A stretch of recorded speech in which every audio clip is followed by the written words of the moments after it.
હવે મતદાતા ભારત કે હૈ ભાગ્ય વિધાતા મતદાન કરીને આપણે પણ લોકશાહીના પર્વમાં આપણા તરફથી ફાળો અચૂક આપવો જોઈએ તેવું જિલ્લા ચૂંટણી અધિકારી યોગેશ નિરગુડે જણાવ્યું છે.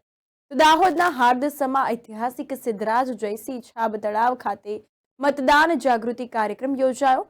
ચાલુ કરીએ સૌ મતદાન, દેશને બનાવીએ મહાન સૂત્ર હેઠળ સંગીતના માધ્યમ થકી નાગરિકોને મતદાન માટે સંગીતમય આહવાન આપવામાં આવ્યું અને થીમ હેઠળ નાનકડા ભૂલકાઓ દ્વારા નાટક રજૂ કરાયા. તો દાહોદની વાત કરી રહ્યા છીએ. લોકસભા સામાન્ય ચૂંટણી 2024ને ધ્યાનમાં લઈને દાહોદ જિલ્લા ચૂંટણી અધિકારી યોગેશ નિરગુડેના માર્ગદર્શન હેઠળ જિલ્લા વહીવટીતંત્ર થકી મતદારો ચૂંટણીને સમજી અચૂકપણે મતદાન કરવા પ્રોત્સાહન આપવા હેતુ સ્વીપ અભિયાન હેઠળ અનેકવિધ કાર્યક્રમોનું આયોજન કરવામાં આવ્યું હતું. તો દાહોદના હાર્દસમાં ઐતિહાસિક સિદ્ધરાજ જયસિંહ છાપ તળાવ ખાતે મતદાન જાગૃતિ કાર્યક્રમ સંગીત સંધ્યા સથવારે યોજવામાં આવ્યો હતો. આ કાર્યક્રમ દરમિયાન સમગ્ર વાતાવરણ સંગીતમય બની ગયું, જેમાં મતદાન જાગૃતિને લગતા વિવિધ ગીતો, દેશભક્તિ ગીતો, આદિવાસી ગીત પર ચાલો કરીએ સૌ મતદાન, દેશને બનાવીએ મહાન સૂત્રને સાર્થક કરતા સંગીતના માધ્યમ થકી નાગરિકોને અવશ્ય મતદાન કરવા માટે સંગીતમય આહવાન કરવામાં આવ્યું.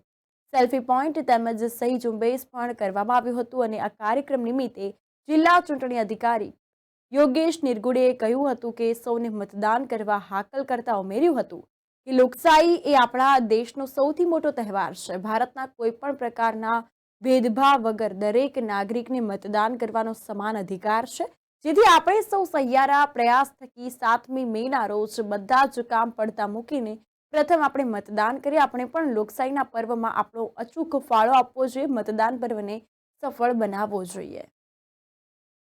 આજે તમે મોટી સંખ્યામાં અહીંયા આવ્યા છો. આપ સૌને ખબર છે કે અત્યારે આપણા દેશનો સૌથી મોટો તહેવાર આપણને ઉજવવા માટે જઈ રહ્યા છે.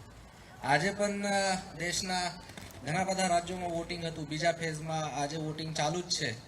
તો આપણા દાહોદ જો છે કે ગુજરાત રાજ્ય છે એ ત્રીજા ફેઝમાં એમની વોટિંગ થવાની છે.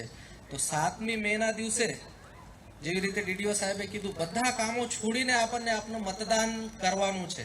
કારણ કે મતદાન જો છે ને, ભારત એકમેવ આવું કન્ટ્રી હતું 1947ની આસપાસ કે જે વખતે બધાને એક સરખા મતાધિકાર આપ્યા હતા.